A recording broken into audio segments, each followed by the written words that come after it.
အစာစားပြီးတိုင်းရင်ပြည့်ငယ်ဖြစ်ပြီးတော့လေကျင်နေခဏခဏတက်နေရလားဒါမှမဟုတ်ကိုယ့်ရဲ့အစာအိမ်လေးနာအတွက်ဆေးတွေဘလောက်ပဲတောက်ဘာကြောင့်ခဏပဲတက်တာနေရတာလဲနည်းနည်းလေးစားရင်လည်းဘိုင်းနာတယ်အများကြီးစားရင်လည်းရင်ပြည့်ငယ်ဖြစ်တယ်အဲ့ဒါဘာကြောင့်လဲအစာအိမ်နဲ့ရောင်ရမ်းနေတဲ့အချိန်မှာအက်ဆစ်ကိုချက်ချင်းချိဖြတ်နိုင်တဲ့အရာတွေကခဏတာတက်တာပဲနဲ့ရေရှည်မှာအစာအိမ်ရဲ့တဘာဝအစာချေနိုင်စွမ်းကိုပို့ပြီးတော့အားနည်းသွားစေပါတယ်ဒါကြောင့်အစာမကြည်တဲ့ပြဿနာကအဲ့ဒီကနေစတာပါရှုပ်ပေါ်ကျွန်းရဲ့တန့်စင်ထားတဲ့တဘာဝအပင်စွမ်းအားတွေကအက်ဆစ်ဓာတ်ကိုမျှကြည်ဖြစ်အောင်ထိန်းကြီးပေးအောင်မက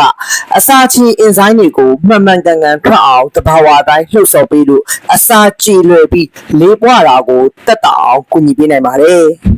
အပေါ်ယံတက်တာစေုံနာမကပဲနဲ့တဘာဝအပင်တွေရဲ့အစွမ်းနဲ့အစာအိမ်အမေးပါကိုဆွတ်စေပြီးအစာချေအင်ဇိုင်း digestive enzyme တွေရဲ့ထွက်ရှိမှုကိုမှန်ကန်ဖို့ရန်အတွက်စနစ်တကျဖော်ဆက်ထားပါတယ်